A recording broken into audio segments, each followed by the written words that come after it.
ভয়ঙ্কর পরিস্থিতি। যিনি সরকারি অফিসার ছিলেন তারও বাড়ির কাজ ভাঙা হয়েছে। আমাদের বিজেপির এই মণ্ডলের জিএস, তার টোটো দেখতেই পাচ্ছেন, ব্যাটারি সব লুট করে নিয়ে গেছে তৃণমূল কংগ্রেসের হারমাত্রা। ওখানে ফ্রিজার রাখা আছে, আইসক্রিমের ব্যবসা করে, সেই ফ্রিজার ভেঙে দিয়েছে। বাড়িতে হামলা হয়েছে, তার গর্ভবতী স্ত্রীকে মারধর করা হয়েছে, তার বাবা 72 বছর বয়স, তাকে মারধর করা হয়েছে। সেই ভদ্রলোক এতটাই ভীত সন্ত্রস্ত, তিনি বলছেন যে আজকে আপনি এসেছেন, এরপরে আরও হয়তো ঝামেলা হবে। মানে তিনি চাইছেন না, ভীত সন্ত্রস্ত হয়ে এতটাই যে আমরা এসে ওনাকে দেখা করি, সেটাও উনি ভয় পাচ্ছেন। এই তো পরিস্থিতি মুখ্যমন্ত্রী তৈরি করে রেখেছেন এই রাজ্যে, এবং এরা মুখে বড় বড় গণতন্ত্রের কথা বলে। একজন সাধারণ মানুষ টোটো চালিয়ে উপার্জন করেন, উপার্জন বন্ধ, মানে কি ছবি এটা? উপার্জন বন্ধ করে মধ্যযুগীয় পাশবিকতা যাকে বলে সেটা হয়েছে। শুধু তাই নয়, পাশের এই যে দোকানটা দেখতে পাচ্ছে, সে বিজেপি করে না, শুধু বিজেপির লোকেরা ওখানে চা খায়, তার জন্য তার বাড়িতে হামলা হয়েছে, তার লুট হয়ে গেছে, দোকান লুট। এ তো ঔরঙ্গজেবের আমলে হতো, শুনতাম বাবর আকবরের আমলে হতো, যে যুদ্ধ হতো, যুদ্ধের পর তারপরে হামলা করে লুট করা হতো। আমরা টিভি সিরিয়ালে দেখেছি, টিপু সুলতানের সিরিয়ালে দেখতাম। এখন তো সেই অবস্থা হয়ে গেছে। কেন্দ্রীয় বাহিনী থাকার পরও হিংসা আটকানো গেল না। না, কেন্দ্রীয় বাহিনীকে তো ব্যবহার করতে হবে। আপনার কাছে তরোয়াল আছে, তরোয়াল আপনি ময়ানে ঢুকিয়ে রেখে দিলেন, কিন্তু তরোয়াল দিয়ে কার গলা কাটবেন আপনি? কারো কিছু লাভ হবে না। কেন্দ্রীয় বাহিনীকে ব্যবহার করার দায়িত্ব এসপি তৃণমূল কংগ্রেসের অঙ্গুলি হেলন ছাড়া কোথাও যায় না, কিছু করেন না। উনি তৃণমূলের নেতারা যা বলবেন সেটা করবেন। এখানকার বিধায়ক যিনি, তার অঙ্গুলি হেলনে এগুলো লুট তরাজ হচ্ছে।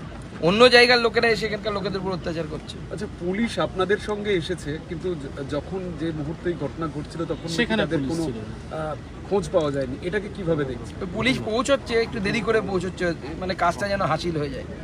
ছেড়ে দিয়ে, এটা জয়নগর লোকসভার মধ্যে তো এরকমও ঘটনা ঘটেছে যে পুলিশ এসে লুট করে নিয়ে গেছে। আমাদের একজন কার্যকর্তা, তার সিসিটিভি থেকে শুরু করে সিসিটিভির হার্ড ডিস্ক পর্যন্ত পুলিশ খুলে নিয়ে গেছে, বাড়ির সমস্ত কিছু তুলে নিয়ে গেছে পুলিশ। 10 চাকার ট্রাক নিয়ে এসে, যাতে সিসিটিভিতে সেটা না থাকে, হার্ড ডিস্কটাও নিয়ে গেছে।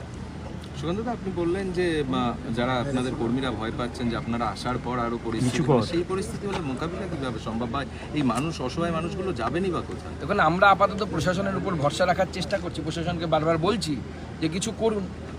ওনারা যদি না করেন, তাহলে এরপরে নেক্সট স্টেপ আমাদেরকে ভাবতে হবে আমরা কি করব।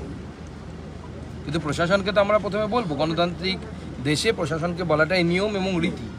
আমরা সেই নিয়ম রীতি নিয়ে বলছি, কিন্তু বলতে বলতে আমাদেরও একটা ধৈর্যের সীমা আছে। এরপর মনে হচ্ছে আমাদেরও ধৈর্যের বাঁধ ভাঙবে।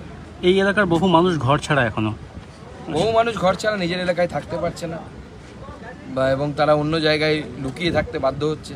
নিজের মা বাবার কাছে ফিরতে পারছে না, কারণ মা বাবাকে ধমকি দেওয়া হচ্ছে যে ছেলে ফিরলেই তার হাত কেটে নেওয়া হবে, কাউকে বলা হচ্ছে তার পা কেটে নেওয়া হবে। কারো বাড়িঘর পুড়িয়ে দেওয়া হয়েছে, যাদের কাঁচা বাড়ি বা বাঁশের ঝাপড়ার বাড়ি ছিল, পুড়িয়ে দেওয়া হচ্ছে।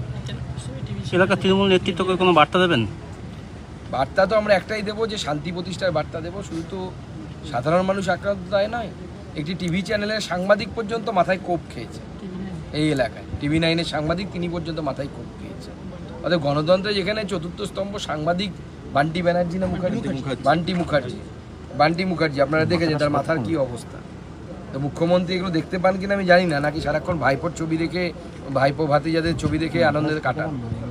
এই মাথায় চোট নিয়ে একজন সাংবাদিক, তিনি অসুস্থ হয়ে হসপিটালে ভর্তি ছিলেন, তার মাথায় সেলাই পড়েছে, স্টিচ পড়েছে, এবং ভয়ঙ্কর পরিস্থিতি, বেঁচে আছে। এটাই তো সব থেকে বড় আশ্চর্যের বিষয়।